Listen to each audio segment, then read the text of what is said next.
हरे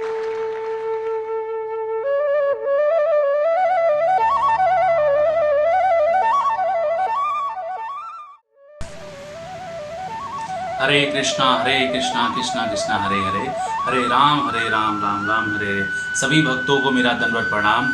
और आज मैं फिर से आपके सामने उपाख्यान उपदेश से एक स्टोरी, एक प्रसंग लेके आया हूँ। ये हमारे श्रील भक्ति सिद्धांत सरस्वती ठाकुर प्रभुपाद जी द्वारा रचित है और ये अपनी कथाओं में इसको बताते थे। तो इसको मैं आपको बताने का प्रयास कर रहा हूँ। इसका नाम है, जो प्रसंग उसका नाम है यस नो वेरी गुड, मतलब हाँ नहीं और बहुत अच्छा। तो चलिए शुरू करते हैं। गांव के एक आदमी ने लोगों से सुन सुनकर कुछ अंग्रेजी सीख ली थी। उसने यस नो वेरी गुड ऐसे कई शब्द याद कर रखे थे, परंतु इनका इस्तेमाल कहाँ करना होगा यह उसे पता नहीं था।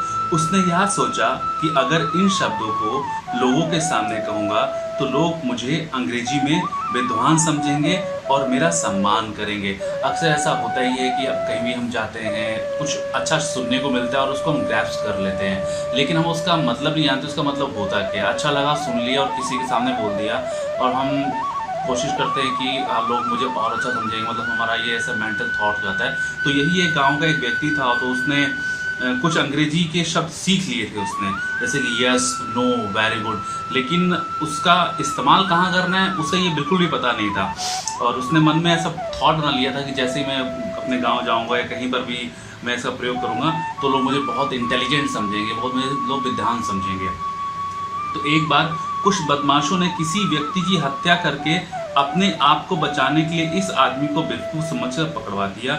जब इस आदमी को जज के सामने लाया गया तो जज ने उससे पूछा कि क्या तुमने खून किया है।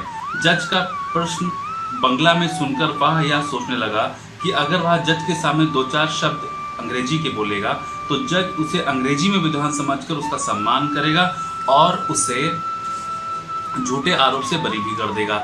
यह सोचकर उसने जज के प्रश्न के जवाब में यस कह दिया। मतलब जज ने उससे पूछा था कि क्या तुमने ये जो खून किया है। अब वो तो पहले ही सीख के आया था यस वेरी गुड कहना है, नो वेरी गुड कहना है, क्योंकि जज समझेंगे कि बहुत विद्वान है। और उसने जज के उस रिप्लाई में उसने सोचा कि मैं उसको अगर इंग्लिश में आंसर करूंगा तो मुझे बहुत विद्वान समझेंगे, छोड़ देंगे, तो उसने यस बोल दिया। जज ने फिर उससे पूछा क्या तुम्हारे साथ और कोई भी था। फिर उसने कहा नो, मतलब नहीं। जज ने कहा तब तो तुम्हें जेल जाना ही पड़ेगा, क्या तुम इसके लिए तैयार हो। उस आदमी ने सोचा कि अब उसके पास अपने आप को बचाने का यही आखिरी मौका है। उसने तो खून किया ही नहीं क्योंकि वह भला आदमी है। जज को यह विश्वास दिलाने के लिए उसने कह दिया वेरी गुड, मतलब बहुत अच्छा।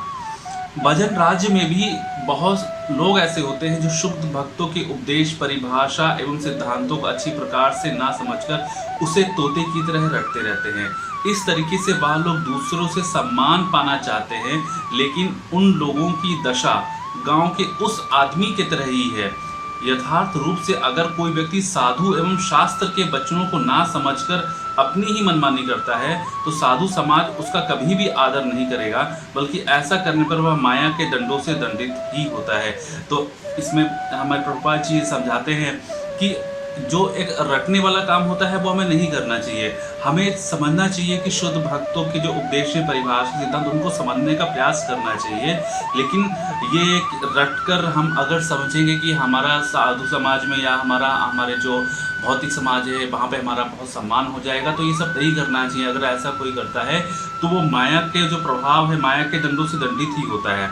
अनेक बड़े बड़े पंडित एवं आधुनिक शिक्षित वर्ग को भी भक्ति, भगवान एवं भक्तों से संबंधित सभा, सीमित एवं साहित्य में ऐसे ही हास्यप्रद वाक्यों का प्रयोग करते देखा जाता है।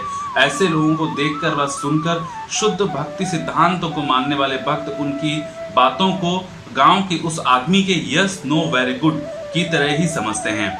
ऐसे झूठे पांडित्य का प्रदर्शन करने पर उन सबको माया के कारगार में कैद होना ही पड़ता है। तो देखा आपने कि हमें रटना नहीं चाहिए, हमें साधु संग करना चाहिए, समझना चाहिए उनका जो उनके मुखार बिंदु से हमें शास्त्र की